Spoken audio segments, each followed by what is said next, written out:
Bétain.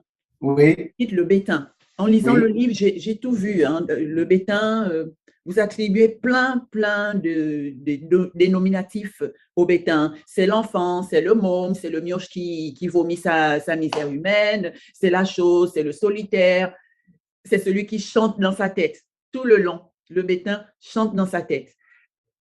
Pouvez-vous nous expliquer exactement pourquoi vous avez choisi ce titre? Est-ce que ça signifie quelque chose, le bétain?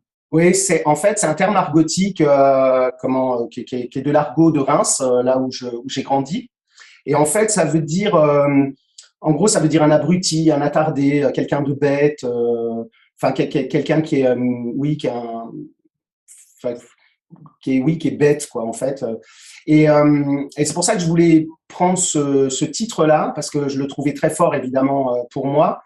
Et en fait, c'était aussi une manière d'expliquer aussi aux gens que vous avez des parents qui font en sorte que leurs enfants soient des choses, et en fait, on leur attribue une bêtise ou un handicap, alors qu'en fait, ils n'en ont pas.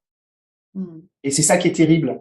C'est-à-dire qu'on fait croire à un enfant, alors qu'il a toutes ses capacités, mais que c'est simplement parce qu'en fait, on le rabougrit, on le réduit, mais lui, il a toutes ses capacités, évidemment qu'il ne peut pas développer, puisqu'on le met dans un contexte ou dans un système où il ne peut pas se développer.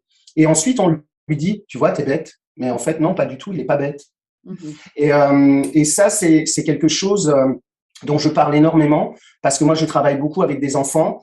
Et la première chose que je dis aux enfants, c'est qu'ils sont très intelligents.